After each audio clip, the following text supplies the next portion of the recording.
Gracia y paz del Señor Jesús con ustedes. Bueno, hoy sí, Tito, capítulo 1, en el orden del cronograma que hemos establecido, vamos a continuar con el estudio de las cartas. Ya estamos en Tito. Ya nuestro hermano Santiago se encargó del mensaje introductorio que nos presentó el trasfondo histórico, el contexto social también de la carta, y bueno, nos toca abordar el contenido doctrinal con su aplicación actual a la vida de esta iglesia, porque esperamos no solamente entender las verdades expresadas, sino tener la virtud de aplicarlas, el poder vivirlas, es lo que nos va a hacer realmente cristianos virtuosos, que glorifica al Señor Jesús. Bueno, vamos a orar. Señor Jesús, gracias por este tiempo, Señor amado, de culto como iglesia. Señor, dirígenos enteramente, de principio a fin, con tu poder, con tu gracia, con tu espíritu.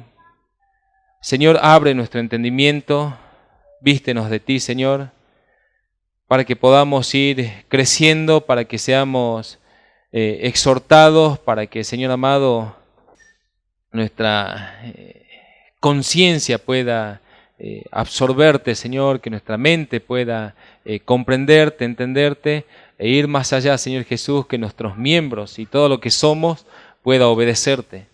Así que, Señor, te ruego que continúes en nosotros.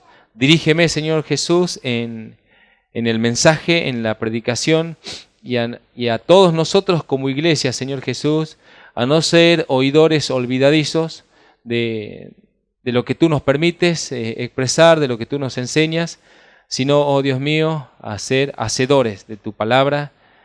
Te ruego que nos des virtud para esto, en tu santo nombre, oh Jesús. Amén.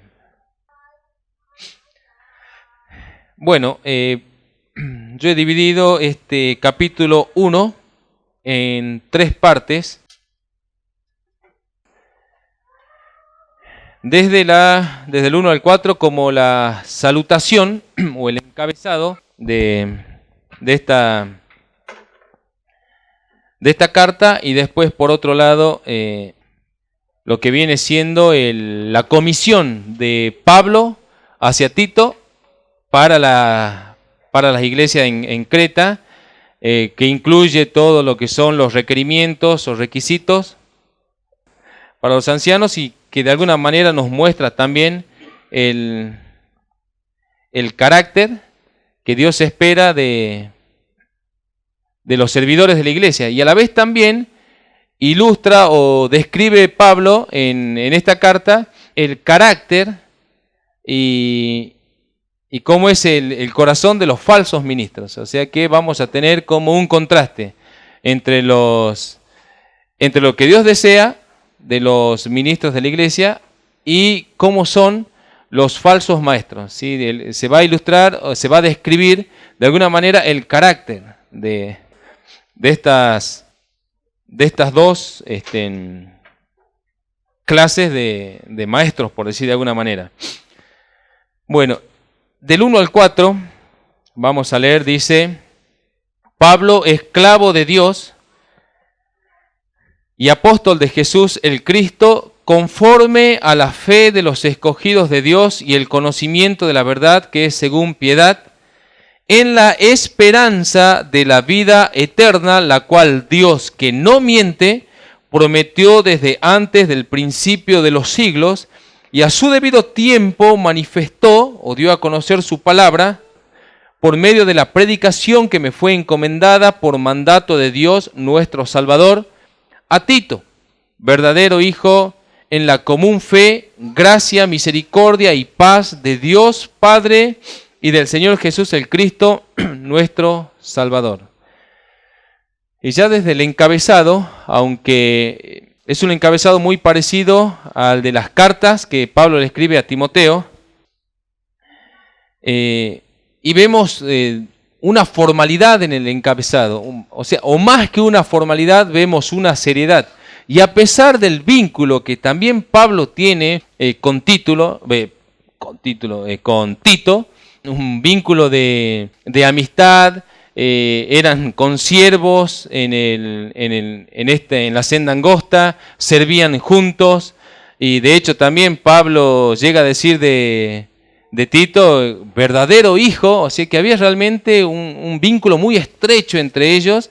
Sin embargo, este encabezado deja por fuera todo ese vínculo, porque no está escribiendo la carta basada en un sentimiento de amistad, sino bajo la autoridad del Espíritu Santo. Y como hemos dicho también del encabezado de la carta a Timoteo, aquí estamos frente a una carta escrita por el Espíritu Santo a un servidor, en este caso Tito, para tareas específicas en las iglesias que estaban en Creta.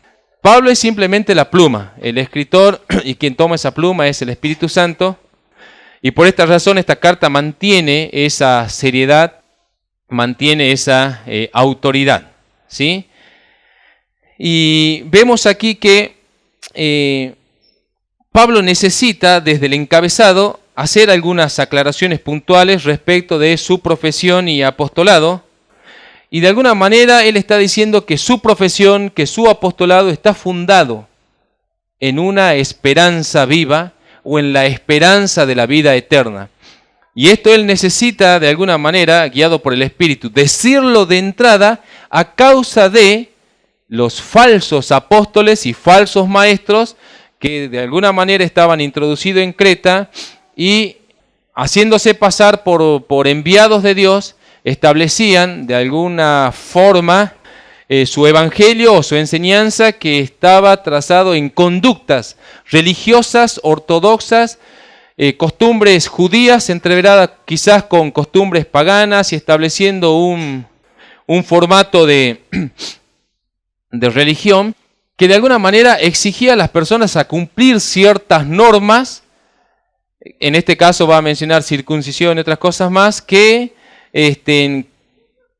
como que cumplir esas cosas les aseguraba a las personas la salvación, o les hacía creer que mientras más cosas hacían, más seguridad tenían de una salvación. Y Pablo de entrada dice, yo soy apóstol en el Señor Jesucristo, pero fundado en la verdad de la piedad de Dios, el cual Dios que nos miente nos dio de alguna manera una esperanza de vida eterna. Y que todo su apostolado, que todo su servicio está fundado en esa esperanza. Pablo no viene a plantear conductas religiosas ortodoxas para que las iglesias de alguna manera se vean obligados a seguir un formato de vida que de alguna manera les produzca o les haga creer que son salvos. Sino Pablo dice que su servicio es de acuerdo a la fe, ¿sí? Él es apóstol, siervo de Dios, de acuerdo a la fe salvadora del Señor Jesús, no basado en el esfuerzo de agradar a Dios mediante ritos y costumbres, sino en el conocimiento de la verdad, el evangelio de la piedad de Dios hacia los hombres que nos hizo. Fue eso lo que nos hizo renacer para la esperanza de la vida eterna, porque estábamos muertos,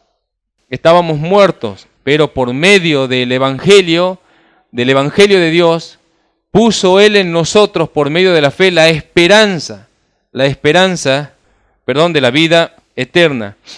Y dice que en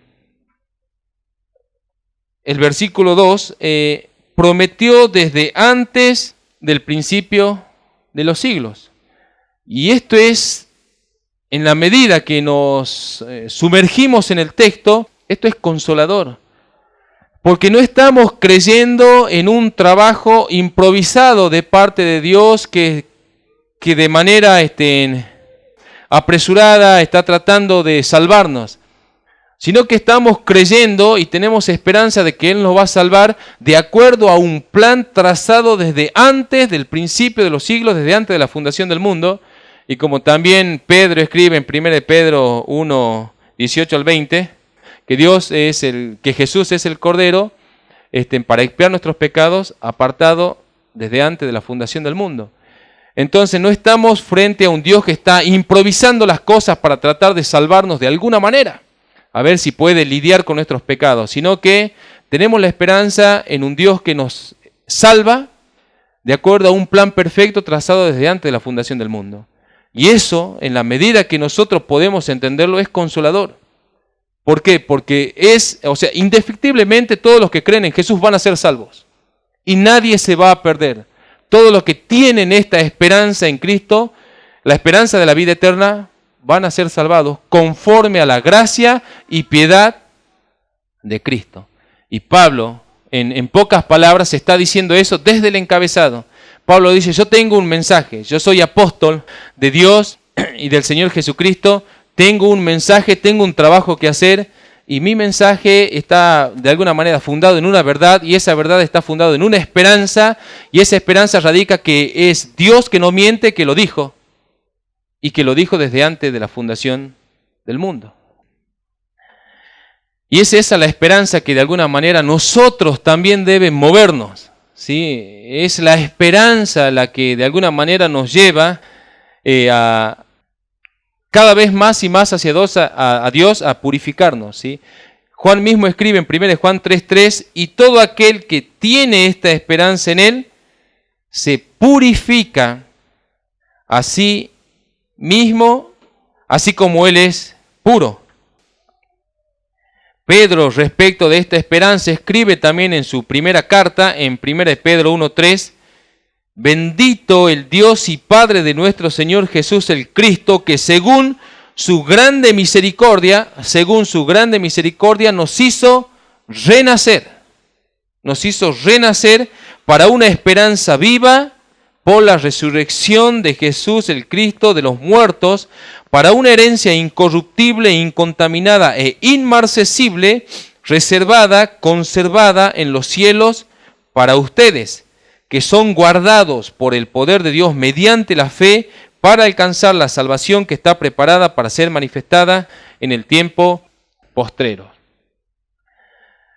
Y son palabras realmente alentadoras para un corazón piadoso, un corazón que espera en Dios la salvación, un corazón que entiende la naturaleza humana, entiende la debilidad de la carne, razona y se da cuenta que no tiene posibilidad alguna de ser salvo, valga la redundancia, por medio de la fe en Cristo Jesús, que nos da, que de alguna manera nos hace renacer en esa esperanza.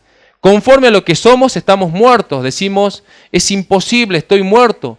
Pero de acuerdo a la fe, cree en nosotros esa esperanza, es decir, vamos a tener vida eterna. Y es esa esperanza la que nos purifica. No somos purificados por medio de sacramentos religiosos que nos obliga a nosotros a no hacer esto o a dejar de hacer aquello, sino es la esperanza la que nos va purificando, la que nos va acercando y acercando y acercando cada vez más a Dios como consecuencia.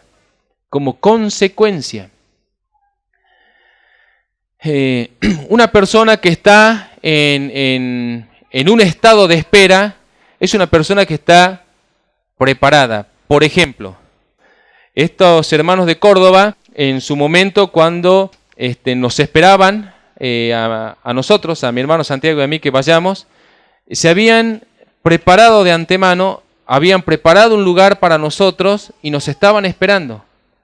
Y la disposición de ellos hasta las semanas previas a ir era de preparar las cosas, de armar, como también nosotros lo hicimos antes de que ellos vengan también a Salta. ¿Sí? Fue buscar un lugar, buscar enseres necesarios como camas, cosas, y eso es una preparación. Una esperanza nos mantiene en un trabajo de preparación, esperando a aquel, en este caso a Cristo, y esperando también la vida eterna.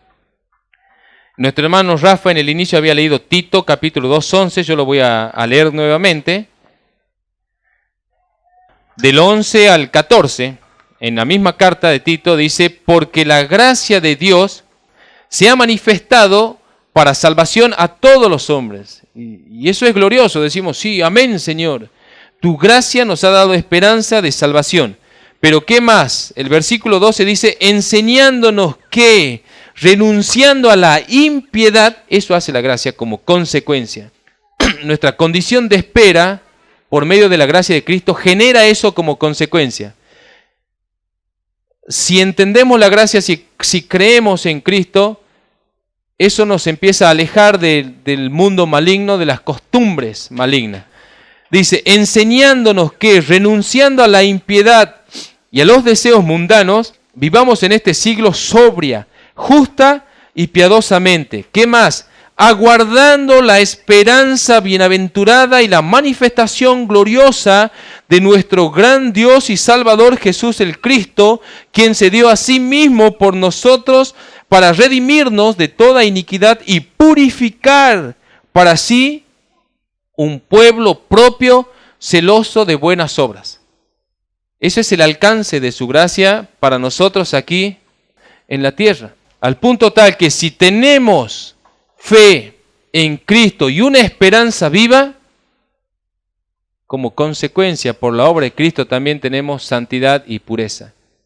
No podemos decir que esperamos en Cristo, que creemos en Él y seguir sujeto a pasiones terrenales, carnales, y perseguirlas y practicarlas, sino que de alguna manera la gracia nos va purificando en esa esperanza. Pues bueno, eso de alguna manera es el encabezado de esta carta.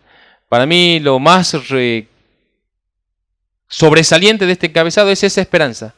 Pablo dice, yo soy un apóstol basado en la esperanza de la vida eterna conforme a la obra de Dios, al plan de Dios. Y a partir del versículo 5 está descrito cuál es la comisión de Pablo o del Espíritu hacia Tito. Dice, por esta causa te dejé en Creta, para que corrigieses lo deficiente y establecieses ancianos en cada ciudad, así como yo te mandé. Entonces el trabajo de Tito en las iglesias de Creta era corregir lo deficiente. ¿Y qué puede significar puntualmente este encargo? Corregir lo deficiente. Pues bien, la palabra deficiente proviene de déficit. Déficit es algo que está faltando, es algo que está incompleto. Cuando hay déficit es porque no se ha llegado a completar. Algo está incompleto y necesita ser completado.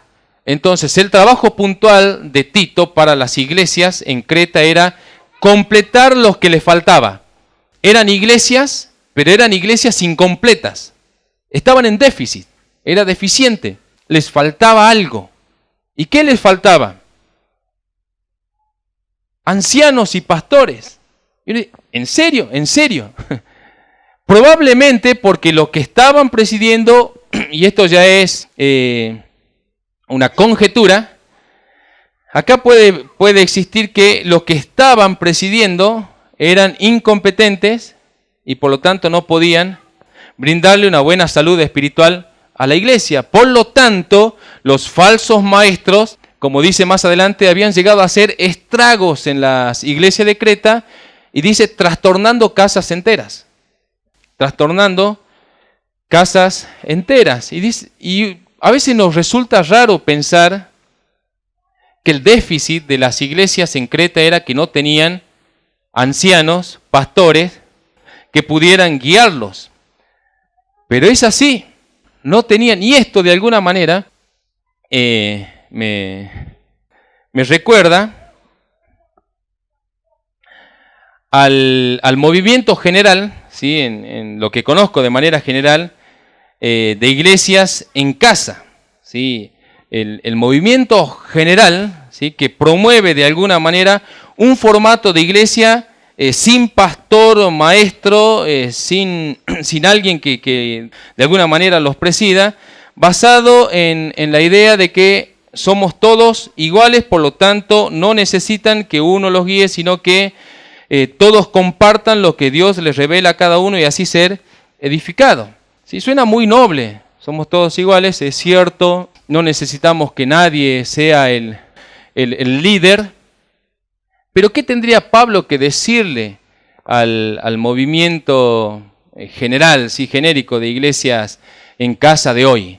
Los que de alguna manera niegan esa parte de de ancianos y pastores. Pablo mismo tendría que decirle, iglesias en casa de hoy, ustedes son iglesias en déficit, porque no tienen anciano, no tienen pastor.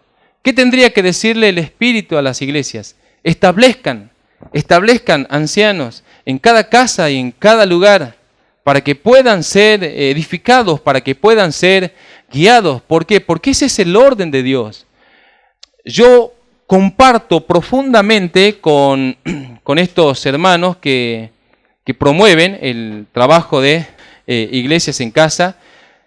Comparto con ellos, de alguna manera, el rechazo y el aborrecimiento al formato institucional humano de líder religioso, de líder pastor. Yo aborrezco profundamente con todo mi corazón y todas mis células se chocan una con otra cuando escuchan eso, porque también lo aborrezco. Pero una cosa no quita la otra.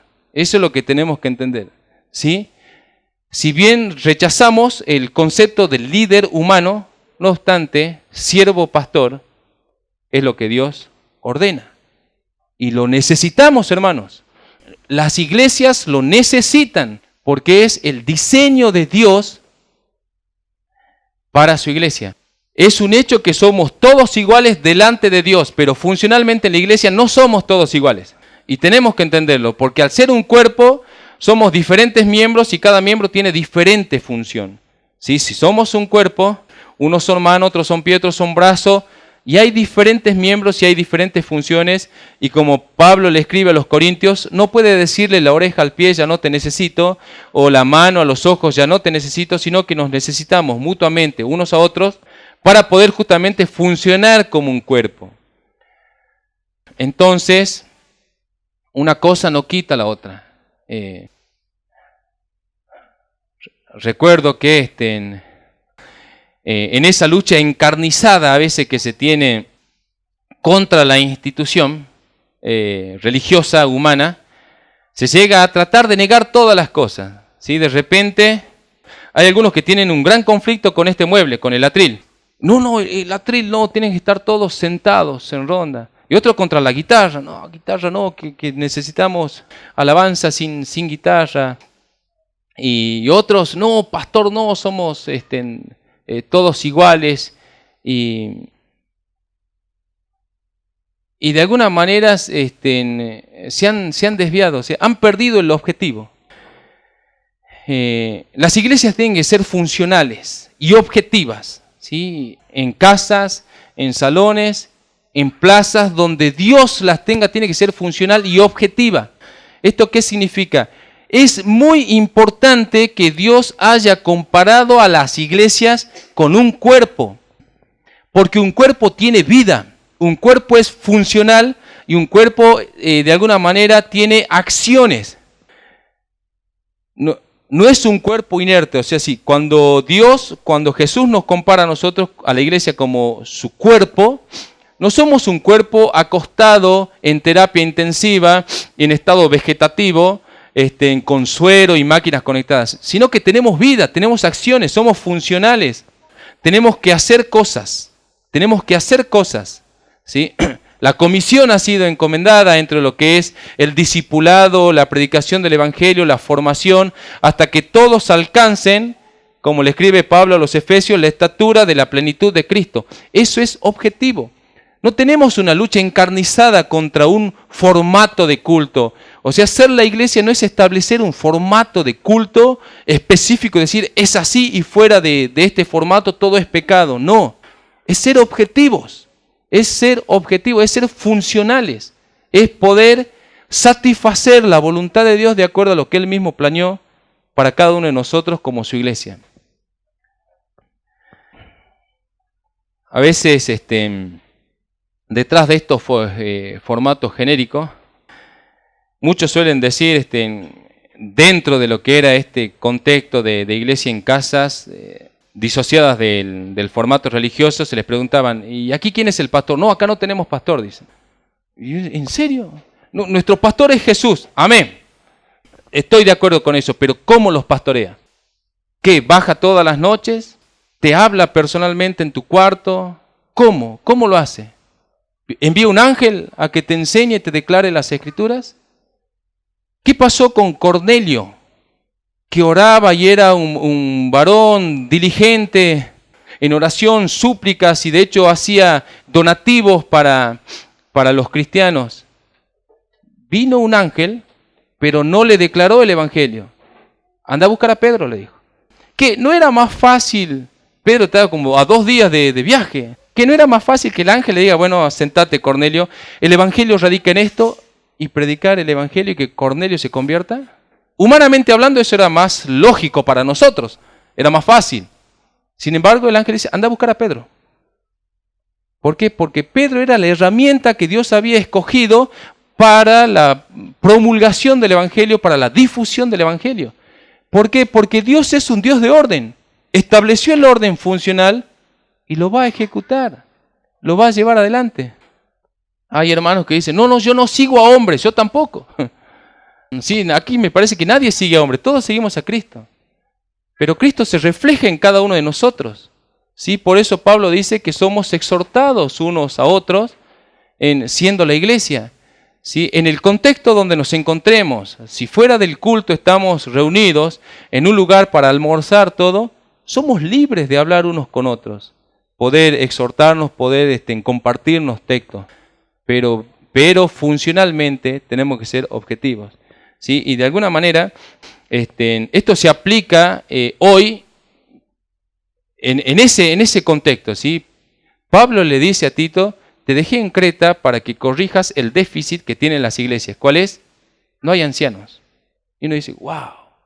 ¿Y qué pasaba? Y bueno, los falsos maestros hicieron estragos en ese sentido. Y se le ordena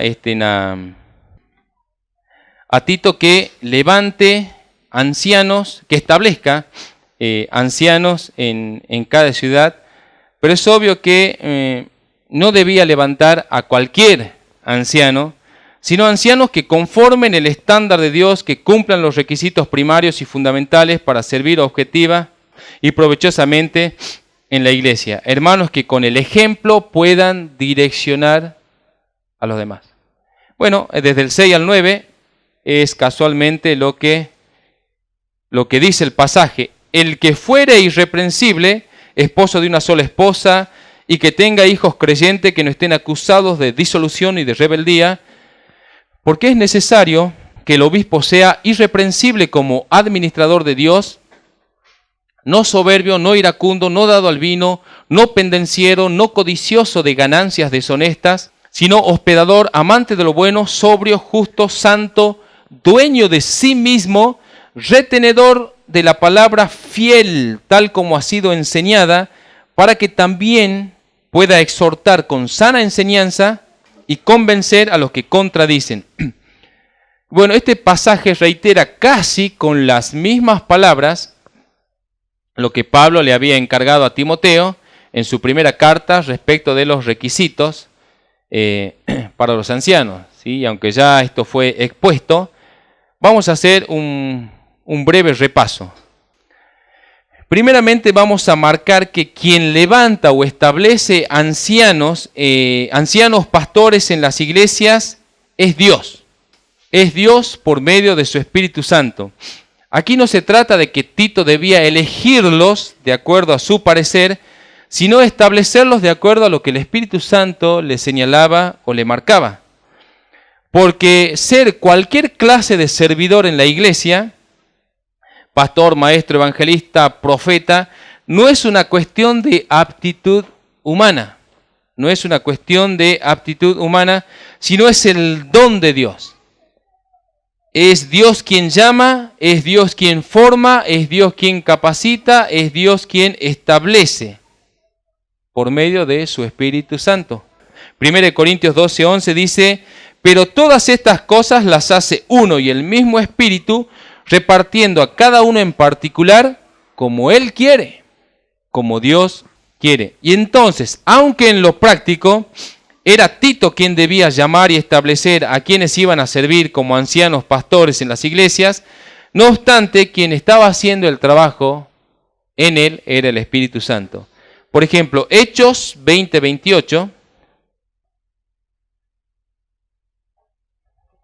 dice, por tanto, está escribiendo, es un mensaje de Pablo, que pudo reportarlo Lucas en el libro de los Hechos. Por tanto, vean por ustedes, le dice a los ministros, a los ancianos, y por todo el rebaño en que el Espíritu Santo les ha puesto por obispos. ¿Sí? No los hombres. El Espíritu Santo los ha puesto por obispos para apacentar la iglesia de Dios, la cual Él ganó por su propia sangre. Entonces, todo ministerio, ministro, servidor en la iglesia no es ni debe ser nunca una cuestión democrática, al gusto de los hombres. Tampoco es una decisión arbitraria de que el pastor, alguien dice, va a ser él y punto, sino es un designio de Dios por medio del Espíritu. Y esto se ve también en un presbiterio que tiene consenso. Cada vez que el presbiterio de una iglesia llama a algún hermano al servicio es porque entiende que Dios también lo está llamando. Ahora, las evidencias de que tales personas llamadas al servicio son ordenadas por Dios, en este caso de los ancianos, se refleja por medio de su conducta y su familia. En otras palabras, los requisitos en todo cristiano piadoso son una consecuencia de vivir entregados para Cristo. O sea, los requisitos no son un conjunto de obligaciones que los hermanos se obligan a cumplir para poder servir. No, es al revés. Los requisitos de alguna manera en un cristiano piadoso surge como consecuencia de su piedad a Cristo. Es por su amor a Cristo que él vive ordenadamente y eso se refleja en su familia primeramente y así puede trabajar y servir en la iglesia. Y las evidencias notables de una vida espiritual piadosa, Pablo las resalta en este pasaje, pero en 5 aspectos.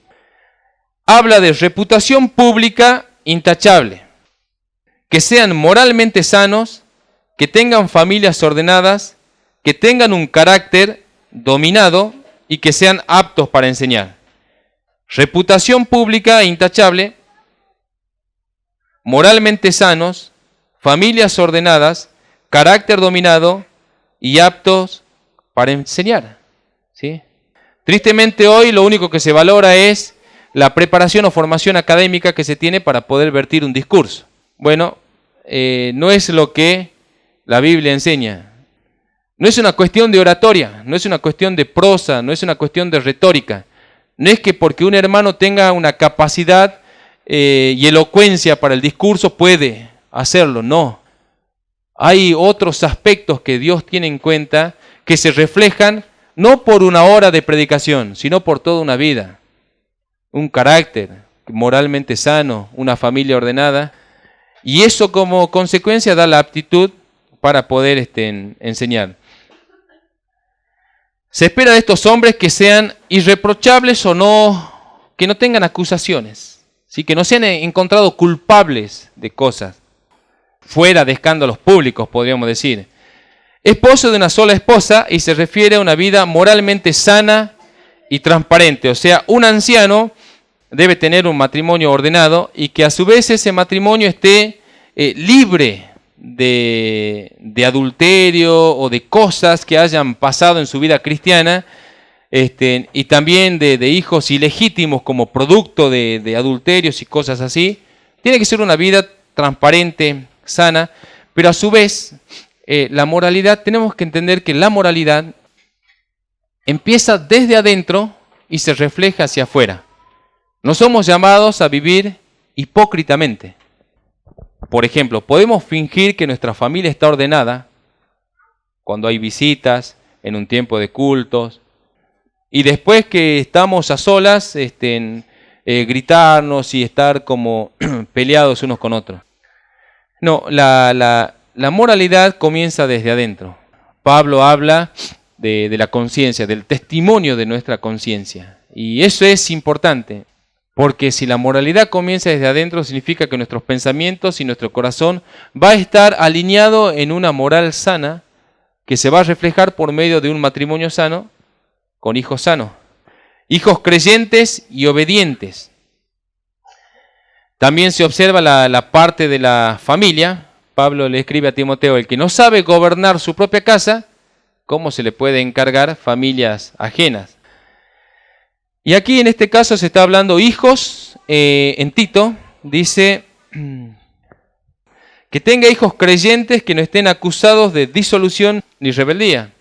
¿Sí? No estamos hablando de niños, sino de hijos adolescentes y jóvenes, que están todavía al cuidado de los padres porque o no han llegado a la edad de ser emancipados, o porque simplemente viven también con los padres. De hecho, yo viví en la casa de mi papá hasta que me casé, a los 24 años. O sea, si bien ya a los 21 años ya tenía independencia, era responsable de mis propios actos, no obstante vivía en la casa de mi papá. Si mi papá hubiera sido anciano, yo tendría que haber andado conforme a las normas de esa casa. Después, si yo me fuera de la casa y vivo solo, lo que yo haga no se le puede computar al anciano. ¿Bien? Pero mientras estén en la casa, desde los 14 ya empiezan a mostrar signos de rebeldía, hasta los 21, 24, hasta el tiempo que se vayan en realidad, tienen que estar sujetos. Y es la autoridad que le da Dios a los padres para poder mantener la casa en orden. Acá se pide que los hijos sean creyentes, que los hijos sean fieles, o sea, que crean en el Evangelio. No se le puede pedir a un anciano que dirija una iglesia cuando sus propios hijos no creen en Cristo. ¿Sí? Sería como, no concuerda. Decirle, podés enseñar, es al revés. Es porque se ve la eficacia de su fe en su propia familia, que se entiende que puede también beneficiar a las familias de otros. Pablo también acá habla de mayordomía, en ese sentido de administración, de mayordomía, y es de alguna manera administrar en un sentido sano la vida de otros, de lo cual también se va a dar cuenta. ¿Sí? Si bien el trabajo de anciano es vistoso, tiene hacia afuera su atractivo, no obstante, vamos a dar cuenta delante del Señor. Hebreos 3 y 17 dice: obedeced a vuestros pastores y sujetaos a ellos, porque ellos velan por vuestras almas, como quienes han de dar cuenta. Vamos a dar cuenta por cada familia, hermano y hermana en la cual Cristo nos ha puesto a trabajar. Es por eso también que el carácter de los ancianos tiene que ser un carácter dominado.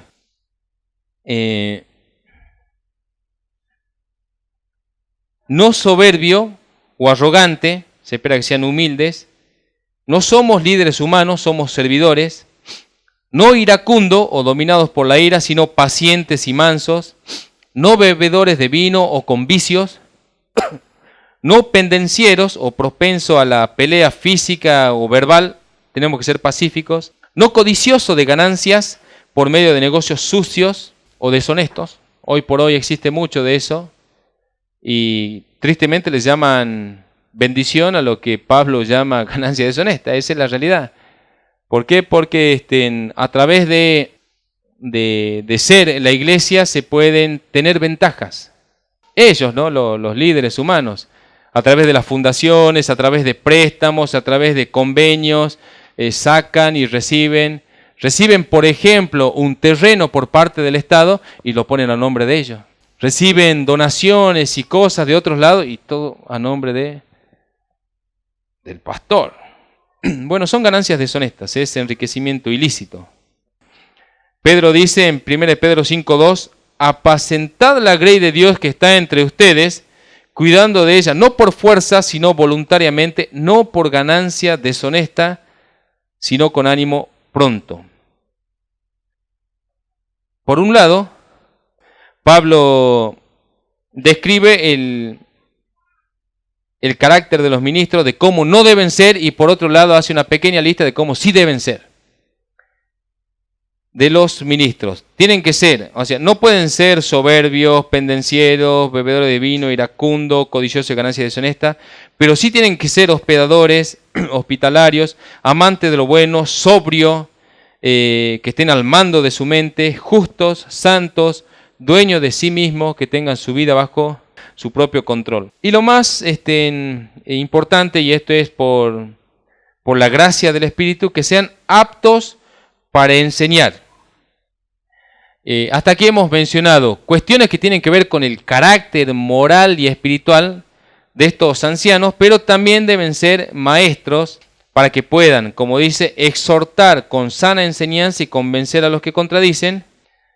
Y tal función debe ejecutarse no por medio de una preparación académica, sino, Pablo dice, que sean retenedores de la palabra fiel tal como ha sido enseñada. Retenedor de la palabra tiene que ver con estar aferrado a la palabra o adherido a la palabra.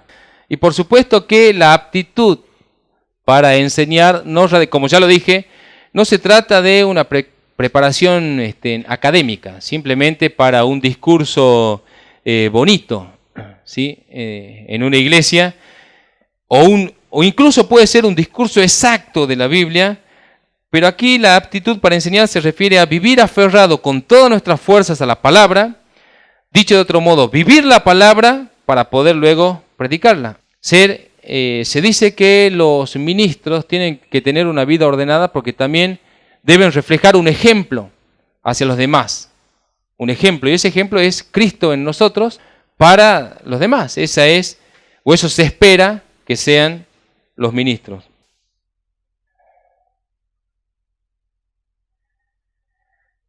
Y se menciona también sana enseñanza, y nuestro hermano Santiago ya nos habló de este asunto de sana enseñanza, o de la enseñanza que sana, y tiene que ver con lo que produce salud espiritual. Quiero leerles dos citas, 1 Corintios 4:19 y 1 Tesalonicenses 1:5. Esto nos muestra que el ejercicio de la enseñanza no radica solamente en discursos. En 1 Corintios 4:19, Pablo dice, pero iré pronto a ustedes si el Señor quiere y conoceré no las palabras, y el contexto acá es no el discurso, sino el poder de los que andan envanecidos, porque el reino de Dios no consiste en palabras, o sea, no consiste en discursos bonitos, sino en poder.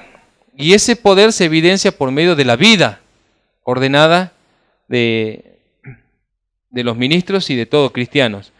1 Tesalonicenses 1:5, pues nuestro evangelio no llegó a ustedes en palabras solamente, sino también en poder, en el Espíritu Santo y en plena certidumbre, como bien saben cuáles fuimos entre ustedes por amor de ustedes. Y cada vez que las Escrituras nos hablan de la palabra de Dios, no nos habla de discurso, nos habla de acción, nos habla de verbo. Vivir aferrado a la palabra de Dios es vivir en una vida accionada, por decir de alguna manera, en la voluntad de Dios. Es vivir bajo la voluntad de Dios, aferrados, adheridos. Del verso 10 al 16 dice así: porque hay muchos contumaces, habladores de vanidades y engañadores, mayormente los de la circuncisión, a los cuales es preciso tapar la boca, que trastornan casas enteras, enseñando por ganancia deshonesta lo que no conviene. Uno de ellos, su propio profeta, dijo: los cretenses, siempre mentirosos, malas bestias, glotones, ociosos. Este testimonio es verdadero.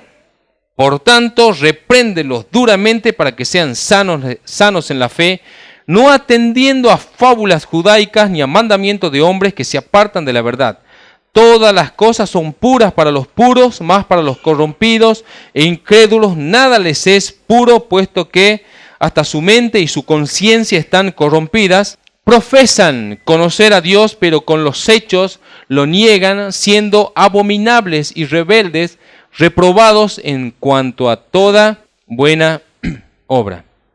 Bueno, a diferencia del pasaje anterior que leímos, a partir del 10 al 16 de alguna manera se nos describe el carácter y conducta de los falsos maestros.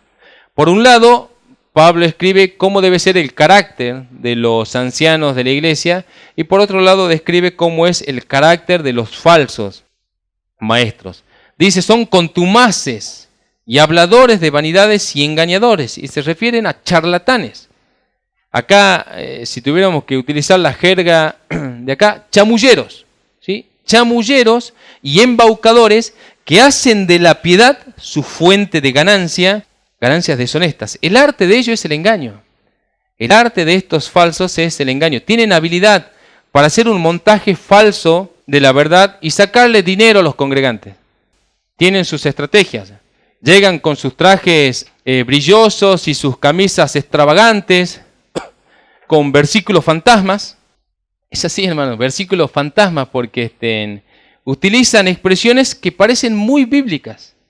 Tienen como connotaciones bíblicas, claro, pero como el congregante no lee, nunca sabe que eso no figura en la Biblia. ¿Sí? En expresiones tales como, Dios no es deudor de nadie. Y yo digo, amén, Dios no es deudor de nadie. ¿En qué parte de la Biblia lo dirá? En ninguna.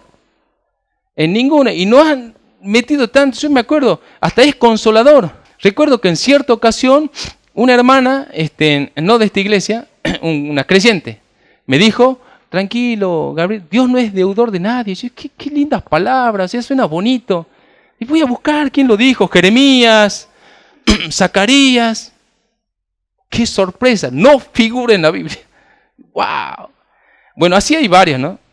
Pero ellos vienen con todos sus versículos fantasmas, tiran una sábana en el piso y a poner plata, relojes, anillos, aros, lo que encuentren, atan y ¡chao! Han despojado a la iglesia. ¿Quién tiene la culpa? Los congregantes, por su ignorancia. Pablo, respecto de los cretenses, dice, le encarga a Tito, reprenderlos duramente, como a niños, retalos como a niños. Eso le está diciendo Pablo a Tito, que haga con las iglesias de Creta, retalos como a niños, para que sean sanos en la fe. ¿Sí? Respecto de los embaucadores, dice, tapale la boca. Y eso es otra cosa, que el evangelio vivido, revelado por el Espíritu Santo, tiene toda la virtud de silenciar a los falsos, de derribar sus falsos argumentos, de exhibir su mentira y de establecer la verdad. Sí, Pablo escribe en 2 Corintios 10:4, las armas de nuestra milicia no son carnales, sino poderosas en Dios para la destrucción de fortalezas, dice, derribando argumentos y toda altivez que se levanta contra el conocimiento de Dios y llevando cautivo todo pensamiento a la obediencia a Cristo. Luego también le escribe Pablo a Timoteo que toda escritura es útil, ¿sí? Comienza diciendo redarguir, y redarguir tiene que ver con refutar o cambiar argumentos. Y eso es la virtud que se espera de los servidores en la iglesia. Entonces Tito tenía que encontrar, por medio del Espíritu Santo, ancianos que puedan no solamente exhortar a los congregantes, sino acallar a los falsos, demostrar que lo que ellos enseñaban eran puras falacias, puras mentiras.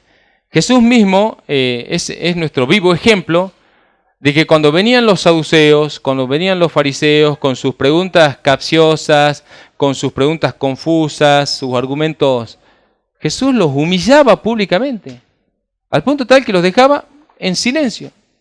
Dice el texto que calladitos se iban. Pues bien, la verdad siempre va a exhibir la mentira. Cristo es la verdad, hermanos, y la mentira siempre va a estar expuesta. Bueno, ya cerrando esto, dice que estos falsos maestros necesitaban ser acallados porque, era necesario que los acallen, que los silencien, que les tapen la boca, porque con sus falsas enseñanzas habían llegado a trastornar casas enteras. ¿Qué puede significar esta expresión? Dos cosas, a mi entender, prudente, que puede tratarse de que estos falsos maestros se iban a las casas de las familias, se adentraban allí y trataban de persuadirlos de su falsa enseñanza, como haciendo proselitismo casa por casa e ir ganándolos. O puede referirse también a que si las iglesias se reunían en casas, que bíblicamente lo hacían, estos falsos habían llegado incluso a trastornar iglesias enteras. ¿Por qué? Porque no tenían ministros, no tenían ancianos. Y al no tener ancianos habían sido persuadidos de mala manera a irse por una corriente engañosa. Y si es así, esto demuestra aún más la urgencia de Pablo hacia Tito de decirle: por esta causa te dejé en Creta para que prontamente establezcas ancianos en cada ciudad, así como yo te mandé. Si estos falsos maestros habían ganado terreno, habían dejado la iglesia en déficit, estaban trastornando casas enteras, entonces era urgente de que el Espíritu Santo levante ancianos en cada iglesia para que le tape la boca a los falsos maestros y los rete como a niños a los congregantes para que puedan, como dice el texto, repréndolos duramente para que sean sanos, para sanarlos en la fe. Entonces acá vemos un caos, y es que las iglesias en Creta estaban en déficit, incompletas, no tenían ancianos. Hoy por hoy muchas iglesias probablemente estén en déficit. Quizás porque no tengan ancianos competentes y por eso los apostolobos llegan y hacen estrago, saquean. Bueno, Pablo menciona que un propio erudito de los cretenses había dicho de que la cultura, o sea, la idiosincrasia de los cretenses es que eran vagos, ociosos, le dice malas bestias. Así eran en general, o sea, salvajes, entregados a los deleites carnales, a los apetitos terrenales, glotones, de fiesta en fiesta, fiesteros y fáciles de engañar. ¿Sí? Así era la cultura de ellos. Bueno, como decía nuestro hermano Santiago en la meditación introductoria, o sea, ¿qué se tendría que decir del salteño? ¿Cómo es el carácter del salteño? Bueno, y se dice que persuadirlos, los ancianos debían persuadir a la iglesia para que vuelvan, para que sean sanos en la fe. Y los falsos maestros se esforzaban por persuadir, y acá menciona algo, que es fábulas judaicas. Y me hubiera gustado mucho que Pablo haya descrito cuáles eran exactamente esas fábulas judaicas, pero no lo dice, ¿sí? Sin embargo, hoy vemos un poco de, no sé si llamarle judaísmo o cosas así, en el cristianismo actual. Hay congregaciones que ya han puesto el candelero, ¿sí? Con los 6 brazos y la caña al medio, y símbolos. Ya empezaron a establecer símbolos. La bandera de Israel. ¿Qué hace ahí con la estrella de Renfán? Renfán ahí. Y también por otro lado hay una corriente que no sé cómo llamarle, que trata de revivir un hebraísmo respecto de la pronunciación de nombres y de cosas, que Shalom, no sé qué otra cosa más, y que resulta que de hace siglos y siglos y siglos y siglos y siglos, todos habían estado pronunciando mal el nombre. Cuidado con todas esas cosas. Si bien acá yo pondría, no sé si llamarle fábulas, pero hebraísmo y cosas de judaísmo hay hoy por hoy, son influencias y obviamente ganan el corazón de los más débiles. ¿Por qué? Y esto es importante. ¿Cómo un cristiano sabe que está en la verdad o no? Tenemos que entender que nuestro cristianismo no tiene que estar definido por conceptos bíblicos exactos. Eso es consecuencia.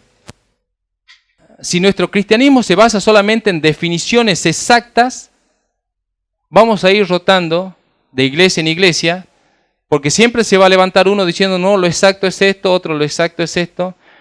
Nuestro cristianismo tiene que estar fundado en el conocimiento de Cristo. Tenemos que llegar a degustar y a entender y a conocer a Cristo y que Él se manifieste en nuestras vidas, que Él sea en nosotros. Y eso nos da seguridad, nos hace de alguna manera inamovibles. Hermanos, como iglesia, nuestra fe en el Señor Jesucristo es inamovible. Pablo llega a decir, si vienen ángeles a los Gálatas, si vienen ángeles del cielo predicando un evangelio diferente al que Pablo había predicado, sea anatema. Y uno dice, Pablo, cuidado, te estás metiendo con ángeles. Sin embargo, Pablo tenía una convicción y certeza de quién era Jesús en su vida porque lo conocía. No era una definición de conceptos bíblicos, sino era una cuestión de conocimiento íntimo de el Señor Jesús. Bueno, y cerrando ya, Pablo también dice que por los hechos se conoce a las personas. Un árbol se conoce por su fruto. Si es un árbol bueno, da frutos buenos. Si es un árbol malo, da frutos malos. Y dice respecto de estos falsos maestros, dice que profesan conocer a Dios, pero con los hechos lo niegan, siendo abominables y rebeldes, reprobados en cuanto a toda buena obra. Y acá cierra el capítulo 1 de la carta a Tito. Como cerrando esta meditación, yo lo que quiero resaltar es el déficit de las iglesias. Tenemos que entender que si la iglesia es un cuerpo, necesitamos de todos los miembros funcionales. De otra manera, vamos a ser un cuerpo discapacitado. Cuando a una persona le falta un dedo del pie, ya es considerado discapacitado. No puede correr bien, no puede tener un buen equilibrio. Si le falta un dedo de la mano, ya es discapacitado. No puede hacer cosas como la suele hacer cualquier persona con todos los miembros. Si le falta un ojo, es discapacitado. Entonces, qué triste sería que la iglesia de hoy sea un cuerpo discapacitado por causa de encontrarse en déficit, de no tener realmente todos los miembros ordenados y dispuestos en el cuerpo para poder vivir y accionar para Cristo en todo lo que Cristo nos ordena. La analogía de que la iglesia es el cuerpo de Cristo es tan profunda y es tan seria que deberíamos siempre replantearnos cómo estamos funcionando, si tenemos armonía funcional, si somos miembros orquestados que obedecemos toda la cabeza para poder ser funcionales. Y eso, hermanos, es importante, ¿sí? No somos una asamblea de hombres y mujeres que están llamados a estar sentados todos los años de su vida escuchando mensajes. Cada uno de ustedes tiene que encontrar a su debido tiempo, de acuerdo al llamado de Dios, su vocación y servicio para ser funcional en la iglesia y hacer que esto crezca para la gloria del Señor. Hermanos, la paz del Señor Jesús con ustedes.